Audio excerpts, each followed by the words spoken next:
Assalamualaikum warahmatullahi wabarakatuh. Saya Bayu Septian Erlangga dengan NIM 175520129 ingin mempresentasikan PowerPoint dari PSSI yang berjudul Perencanaan Strategis Sistem Informasi dan Teknologi Informasi untuk SMK menggunakan metodologi Wet-Herby.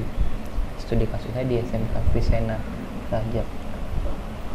Langsung saja. Yang pertama ada latar belakang. Suatu institusi pendidikan dituntut tidak hanya mengandalkan strategi untuk memenangkan persaingan dalam pendidikan, tapi diperlukan juga informasi yang cepat, tepat, akurat, dan spesifik. Informasi tersebut juga diperlukan untuk membantu institusi pendidikan dalam mengambil langkah-langkah yang diperlukan untuk meningkatkan kinerja dan memenangkan persaingan. Untuk memenangkan persaingan, peran strategi adalah mutlak karena strategi dapat menciptakan berbagai macam alternatif yang dapat ditempuh agar institusi pendidikan tersebut dapat terus hidup dan berkembang. Berikutnya, ini adalah keselarasan strategi bisnis, sistem informasi dan teknologi informasi. Strategi sebaiknya mengarah pada kinerja sistem yang terintegrasi untuk menghasilkan informasi yang akurat yang dapat digunakan sebagai masukan dalam mengambil keputusan work and paper. Jadi, yang menjadi isu utama dalam membangun suatu strategi sistem informasi adalah penyelarasan alignment strategi sistem informasi dengan strategis bisnis. Nah, strategi TI dapat dilihat pada gambar di samping, yaitu di sini ada bisnis strategi, bisnis decision, objektivitas direction, change. Nah, ada perubahan juga.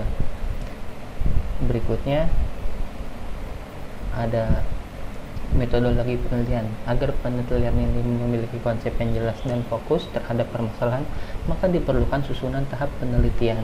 Tahap penelitian yang dibuat berdasarkan metodologi Wet-Herby sebagai acuan dasarnya, di mana metodologi tersebut dilakukan sebelum modifikasi pada tahap perencanaan strategis TI dan analisis kebutuhan informasi. Nah, metodologi perencanaan strategis SI, yaitu metodologi merupakan kumpulan dari suatu metode, teknik, dan tools untuk analisis yang digunakan dalam proses mengerjakan suatu kegiatan. Kemudian ada metodologi work and paper, yaitu dimulai dari kondisi SITI di masa lalu yang kurang bermanfaat bagi tujuan bisnis organisasi dan menangkap peluang bisnis serta fenomena meningkatkan keunggulan kompetitif suatu organisasi. Pada metodologi work and paper terdapat alur masukan proses dan kekurangan dengan beberapa aktivitas di dalamnya. Kemudian ada metodologi Wet-Herby. Metodologi Wet-Herby menurut Turban, yaitu penekanan metodologi Wet-Herby lebih mengarah pada sisi teknologi dan kegiatan-kegiatan perencanaan strategis. Yang kemudian ada teknik analis. Teknik analis untuk internal bisnis menggunakan critical success factor, kemudian result based view, dan internal value chain. Yang berikut adalah contoh dari metodologi work and paper, yaitu ada external business environment, internal business environment, external SI dan IT, ada bisnis IS strategi, ada ISIT management, ada IT strategi, dan ada future aplikasi portfolio. Berikutnya metode Wet-Herby. Nah, ini adalah perencanaan strategis informasi teknologi, ada analisa kebutuhan informasi, alokasi sumber daya, dan perencanaan proyek. Tahap pengumpulan data, yaitu ada studi literatur. Studi literatur dilakukan dengan cara mempelajari dokumen-dokumen yang terkait dengan penelitian di SMK Visena Rajab dan mempelajari perkembangan SITI. Kemudian ada metode wawancara, yaitu dilakukan dengan teknik top down, dimulai dari ketua yayasan, kepala sekolah, wakil kepala sekolah, kurikulum, wakil kepala sekolah sarana prasarana, wakil kepala sekolah, dan hubungan masyarakat. Jadi kita kalau metode wawancara hanya berbincang-bincang, mewawancarai yang bersangkutan. Kemudian ada tahap perencanaan strategis SI, sistem informasi dan teknologi informasi. Yang pertama ada perencanaan strategis sistem informasi atau teknologi informasi. Pada fase ini, proses organisasi dengan rencana SITI kita akan mengidentifikasi portofolio aplikasi yang membantu bisnis dan identifikasi aplikasi SITI yang dapat meningkatkan keunggulan kompetitif. Kemudian ada analisis kebutuhan informasi. Pada analisis kebutuhan informasi, aktivitas yang dilakukan adalah untuk mencari detail kebutuhan informasi yang diperlukan oleh organisasi secara keseluruhan. Dalam hal ini terdapat kebutuhan informasi utama, yaitu kebutuhan informasi internal dan eksternal bisnis, dan kebutuhan informasi internal dan eksternal sistem informasi dan teknologi informasi.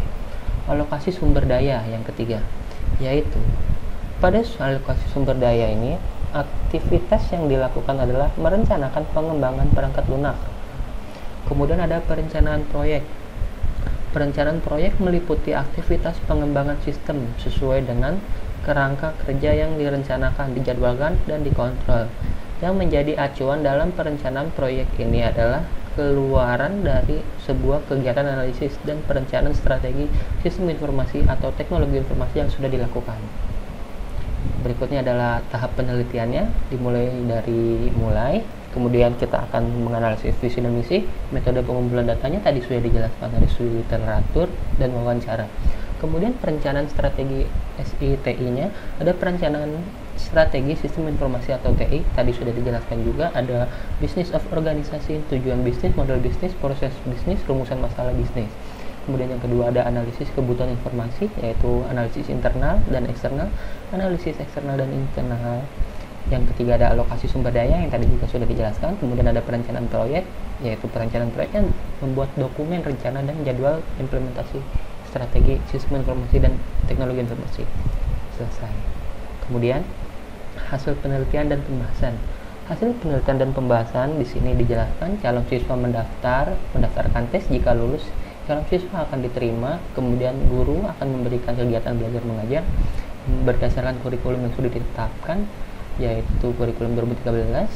Kemudian siswa akan membayar pembayaran yang akan dihitungkan oleh bendahara. Kemudian ada staf TO bertugas mengadministrasi KBM dan administrasi kerjasama DU dan DI. DU dan DI menyalurkan tenaga kerja atau prakerin yang disebut PKL. Berikutnya, analisis rencana strategi sistem informasi dan TI. Jadi pada analisis kebutuhan informasi, aktivitas yang dilakukan adalah untuk mencari data kebutuhan informasi yang diperlukan oleh organisasi secara keseluruhan. Dalam hal ini, terdapat kebutuhan informasi utama, yaitu kebutuhan informasi internal dan eksternal bisnis, dan kebutuhan informasi internal dan eksternal SITI.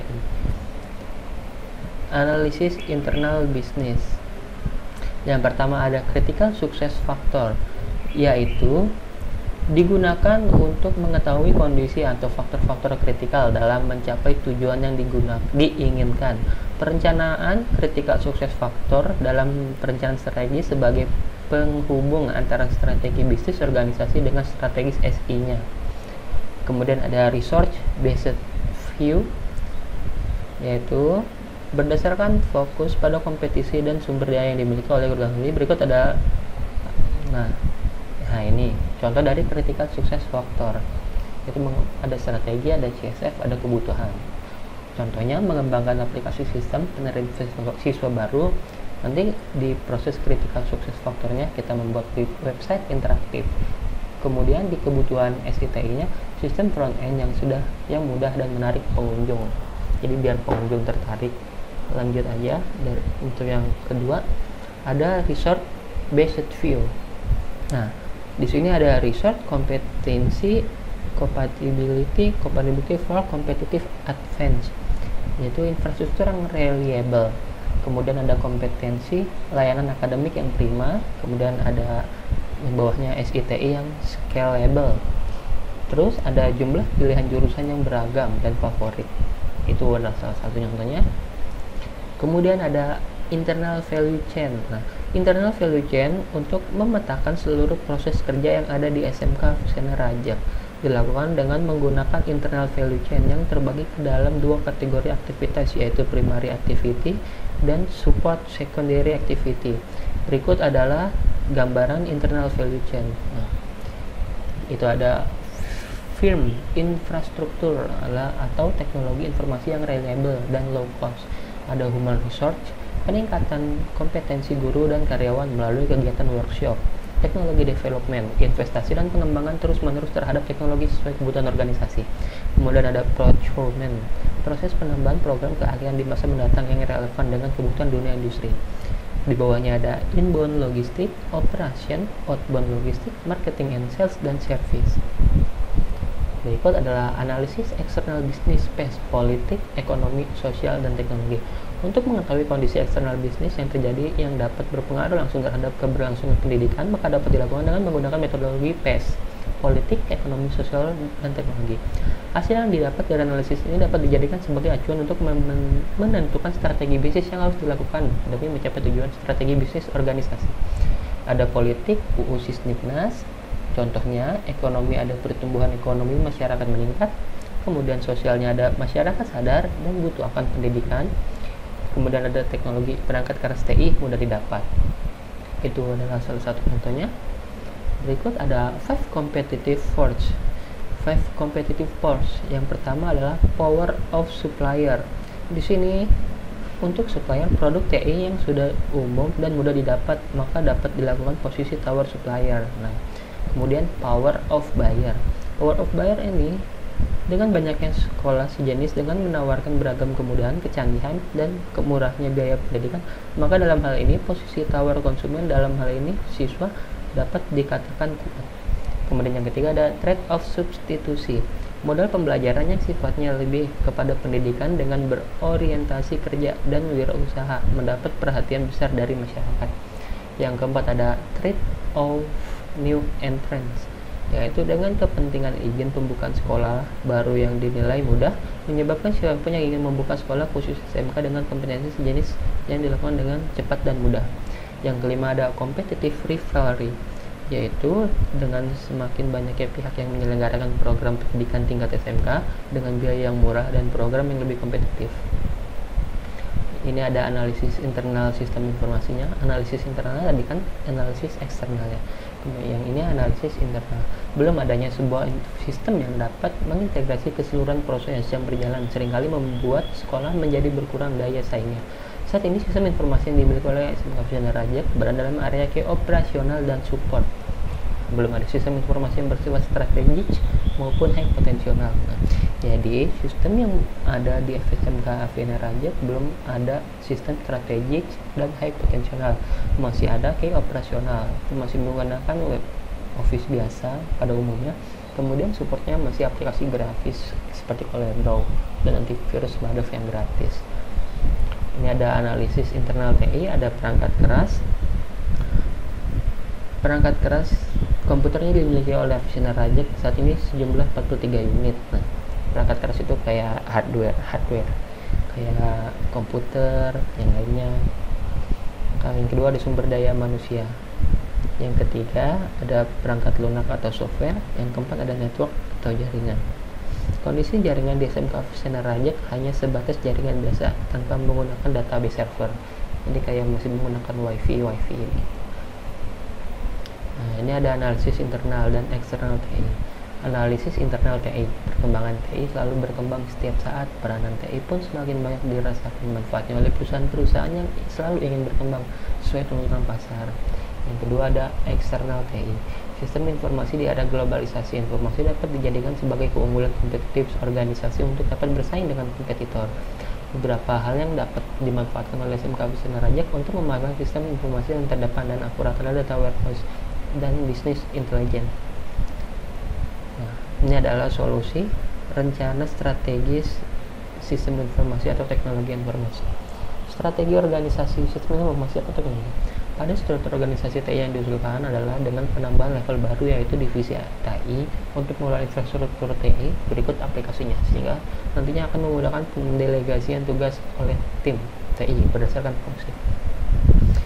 Itu saja yang dapat disampaikan, yaitu ada kesimpulan dari yang saya jelaskan berdasarkan uraian dan pembahasan pada tiap-tiap babnya sebelumnya, maka dapat ditarik beberapa kesimpulan sebagai berikut.